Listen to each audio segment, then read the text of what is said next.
Good afternoon. We are here at the European Parliament today to talk about torture. Not about medieval practices in dark dungeons. We will talk about torture which happens today as we speak in many places, and many of us don't know anything about it. We are joined here by Catarina Vieira, who is member of our subcommittee on human rights.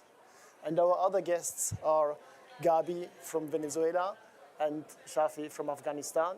Both of you are human rights defenders. Both of you live in exile in Spain and in France. And both of you are here in Parliament this week to participate in the Sakharov Fellowship program. And this is a program which is meant to make you even better at defending human rights. And it's a program linked to Parliament's Sakharov Prize for Freedom of Thought, which is the highest distinction Parliament gives to human rights defenders. So we are here to talk about torture because today is the International Day in support of victims of torture, and to explore with you your stories, how you're related to this topic, and also what we can do for the victims. Gabi, would you give it a start? Well, thank you so much for this invitation, and I really think it's very important to highlight this day because sadly there are still a lot of victims of torture around the world. In Venezuela's case specifically, the torture is applied in a systematically way since long ago because they want to show what can happen to anyone who dares to raise their voices and to demand the respect of human rights. And yeah, I mean... And of what kind of torture are we speaking?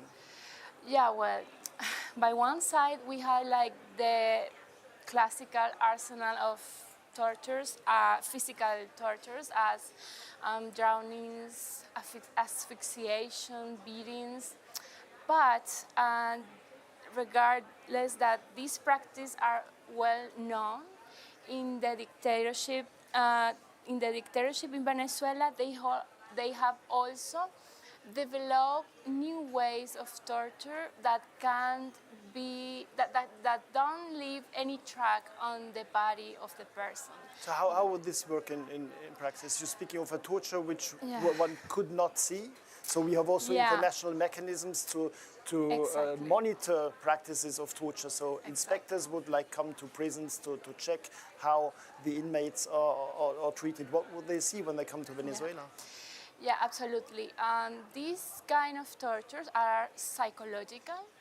And myself, I experienced very closely one of these practices that is called white torture. And this was a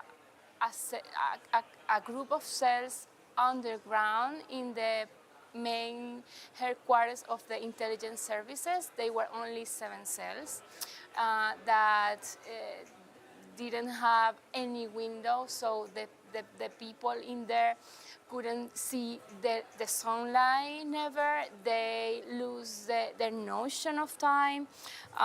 They also were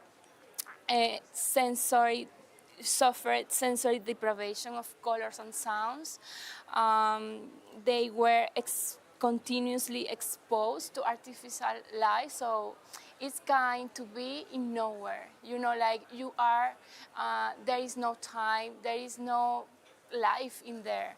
So obviously, in this way, they look to break you, to do whatever they want without leaving any track. Because if one of the custodies come and take you a picture to send it to UN organism, for example, they are not going to see the damage. But this kind of damage is even worse than the physical ones, because I don't want to, put it to relativate anything, but a wound heals. But this kind of pain psychological pain is more difficult. Leaves traces, and in this Yes. sense it's a very insidious way of Absolutely. torturing people, because we always think of these, what you described as a classic arsenal, Exactly. and with torture instruments, but the absence of everything, and the presence of light 24/7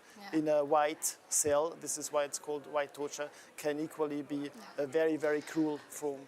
And even if the persons gets out of there, the ones are still inside, because it takes you a lot of time to heal this damage.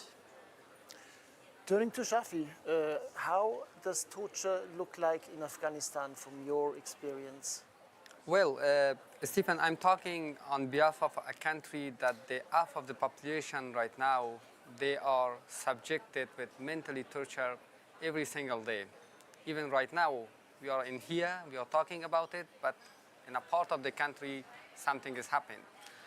But it's in generally, because I'm talking about the women and girls in Afghanistan, that unfortunately it is more than 3 years that the schools and universities are banned for them, and they are not able to go to university and schools. Even they don't have rights, like primary rights for education, for freedom, for everything.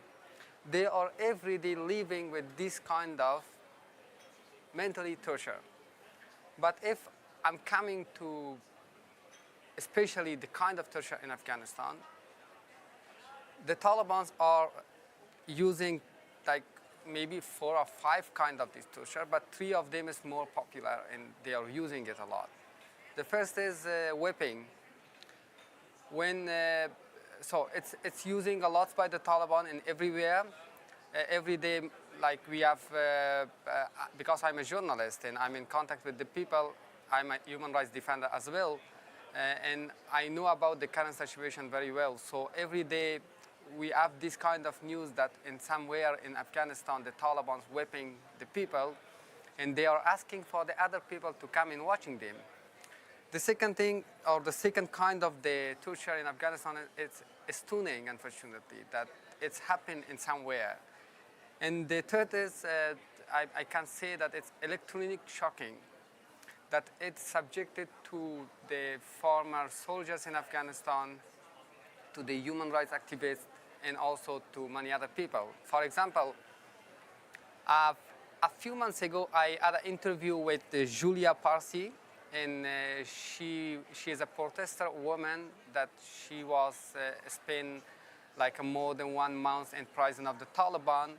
And what she said for me, that the first thing that the Taliban applied to her when she was an individual cell in prison, it was electronic shocking.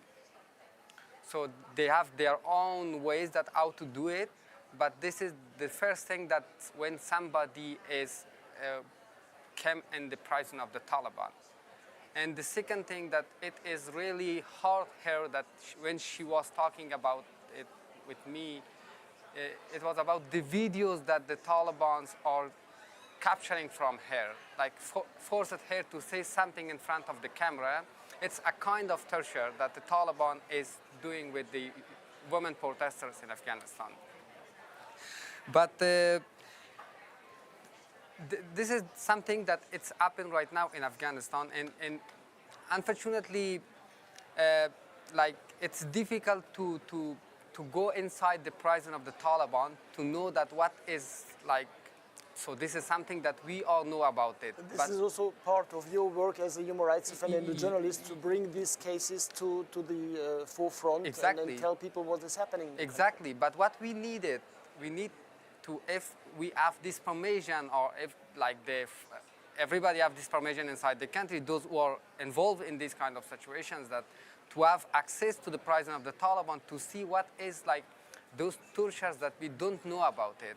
So this is something that it's public and we know about it, that it's happened in Afghanistan. But I believe that it is something other, like some kind of other tortures that it's applying from the side of the Taliban that we don't know about it in prison of the Taliban. Catarina, do you want to comment? Yeah, well, first of all, thank you for both of you, for both Gabriela and Shafi, for being here and sharing with us these points. It's obviously tremendously concerning.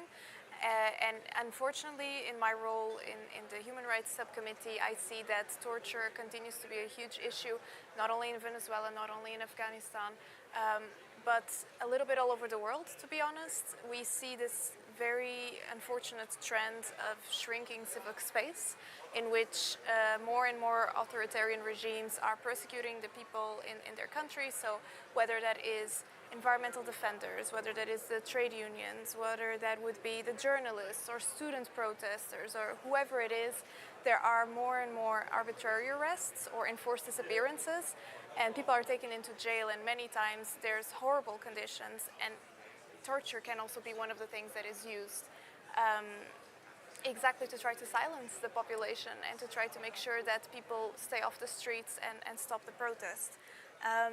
I think obviously in the European Union we're concerned about this, and we try to do our best to, through resolutions, through questions, through diplomatic methods, through all the means we can, raise this with the authorities of the countries, sometimes more successfully than others. But what's very important is that we do not apply double standards. So whichever country is doing this, it should not matter if that's a partner country of ours or not.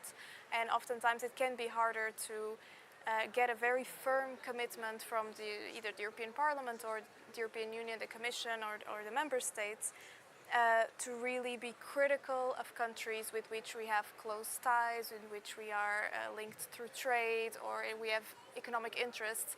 And that should not be the case. We should apply international law to every one of our relationships and be consistent and coherent in our call for respect of human rights, and including the stop of torture. So I think before we explore further what you think the European Union should do for your respective countries, which I'm sure Catarina can elaborate on, I would like you to make us understand what does it mean in a society when violence and torture are parts of the daily lives of people. You've been describing that whipping, lashing people happens publicly, like a show where people go like for entertainment almost. At the same time you describe practices which are well known that they happen, but they are not documented because people don't have access to prisons and information, and the Taliban don't let anybody in. And Gabi described this specific form of white torture where also people are locked away and they don't even know that there is an outside world there. So this goes well without people knowing about it. But how does a society live this presence of violence and torture in your cases? Well, the Taliban use torture or whipping the people to hold people down. Those who are coming and watching this whipping and the Taliban did in front of the people. So they want to make silence the people, because I know in Afghanistan many people, they are not agree what the Taliban doing there, and they are against the Taliban. When they arrest their vice, the Taliban will do this punishment on them. It's whipping or maybe another kind of the torture. So that's why when the whipping is happening in Afghanistan, the Taliban ask the people, mostly the men and the children, to come and watch what we are doing in here and how we are whipping the people that they made some crimes or something. So unfortunately, among all these people that they are coming and watching the moment of whipping in Afghanistan, in a part of the country, the most focused thing is about the children that they are there, you know, because for a child in 10 years old or 12 years old, it is the time to learn many good things, not to come in somewhere in watching what the Taliban is doing with the people in like whipping somebody or flogging somebody. So it means that they are trying to change the mind of the people, mostly the mind of the children, that they are the future of Afghanistan. Like, we don't know what will be happen in 10 years and after 10 years when these child are going bigger, like 18 years old or 19 years old, they will come with the extremism ideas. Here we have a connection with what you were mentioning, I no? absolutely agree with that because, yes, I think that for people watching this outside a jail, it has a tremendous impact because in this kind of context, in Venezuela, for example, there is no rule of law. So you can be detained, arbitrarily detained in any moment. So you can see that this can happen to you very easily, and to live with that, besides the many other situations that Venezuelans face in a daily life, is very hard. I think people is scared. You don't even think about raising your voice, but at the same time you are suffering because you are dealing with all this authoritarian context that is in your country with economical, social challenges, you know. And the suffering for me is dramatic in societies when these, as in Venezuela, where torture is so systematized. Yeah.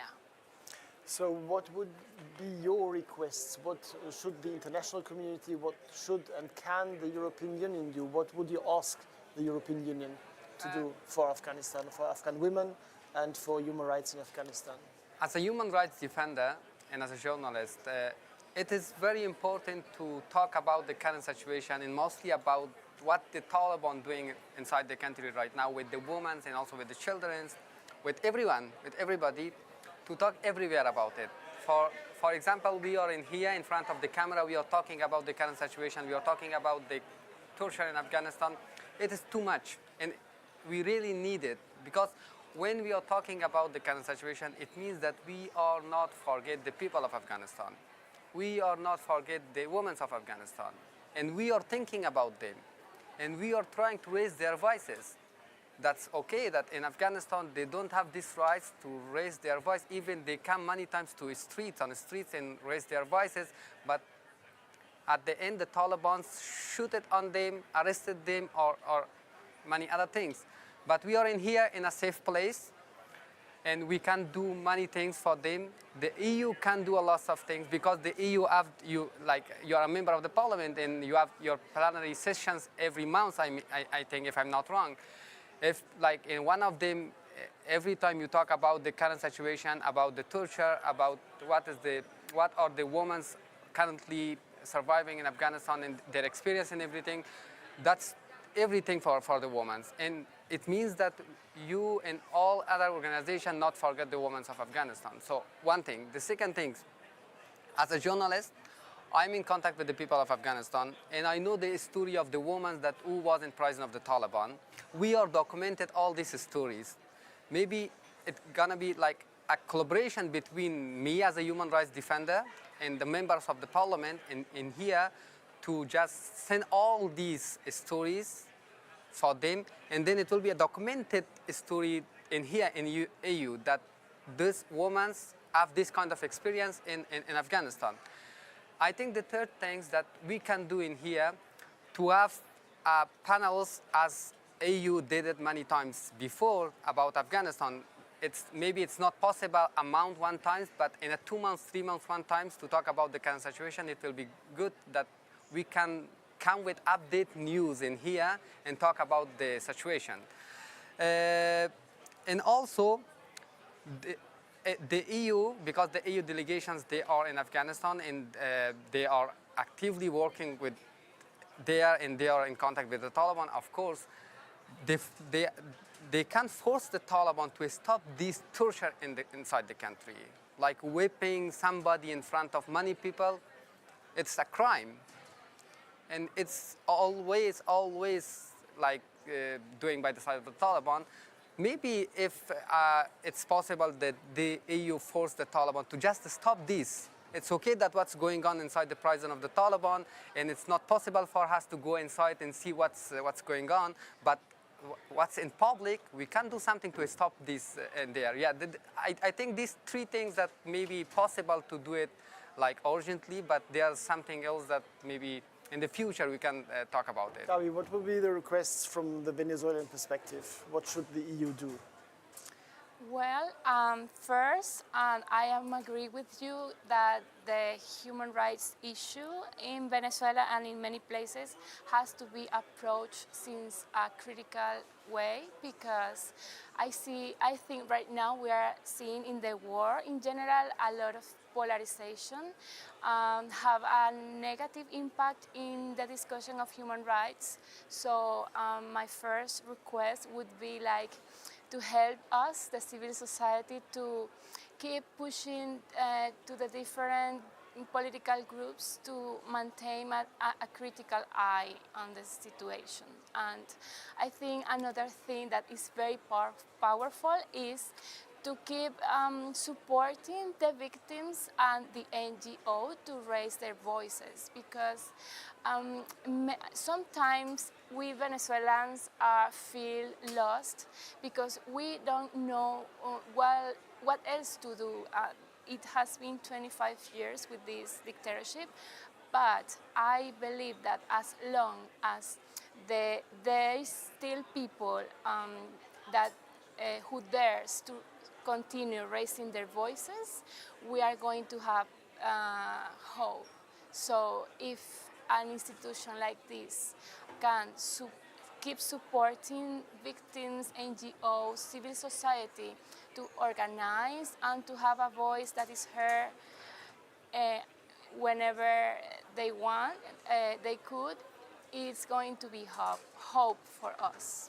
So for Catarina, for you members of the European Parliament, the Sakharov Prize is one of the tools you use also in the cases we have here. The Venezuelan Democratic Opposition received this prize last year and already before in 2017. In the case of Afghanistan, the women of Afghanistan were finalists of the Sakharov Prize. So how do you use this tool, and what beyond can the European Union, should the EU do to help the people and to stop practices like torture? Well, the Sakharov Prize is of course extremely important because it gives this recognition, this much needed recognition and platform and stage to so many people who are fighting for democracy, for human rights. And so I'm really proud that the European Parliament does this every year, and I hope we continue to bring many important voices also through the networks and all of these young people coming here to the Parliament. Further than that, there's so much the EU can and should do. There's a lot we can do in a very practical way in terms of, for example, trades. So there is a EU anti-torture regulation that kind of establishes what are items that we do not export because they can be used for enforcing methods of torture, or equipment that is normally being used by police but is actually being used in prisons in a very unsafe way. So, make sure that we also have rules in place for items that could be having dual use. Sometimes this is about, if we export video cameras, where are they being exported to and for what purpose are they being used? Are they being used to target protesters on the streets and to then put them into jail? So, there's a lot of very practical things we can do through legislation. We also have a very important diplomatic role to play, and a lot can be done through what you were saying, these urgency resolutions. We hold 3 of them every month in Strasbourg. We try to talk about different parts of the world, make sure it's diverse, make sure we include the voices of civil society. That brings me to civil society. That's another really important thing. The European Union can and should provide funding to civil society in other countries because they are at the forefront of documenting the practices that go on, because if you don't know, then you don't know, and that's the best thing for impunity of the regimes, is if no one knows about it, not in the country, not outside, then you can't have critical voices. So much of the civil society also depends on our funding, on our support, and that shouldn't stop. It's critical everywhere in the world. Debates, bringing it to the agenda, making sure it's being spoken about with policymakers, the Human Rights Subcommittee, the Foreign Affairs Committee, just making sure that human rights and international law stay at the forefront of what we think about when we think about our foreign policy here in the European Union. Thank you so much, Catarina. We were here with Catarina Vieira, a member of our subcommittee on human rights, and with Shafi and Gabriela, both Sakharov Fellows of the European Parliament. Thanks for listening and good afternoon.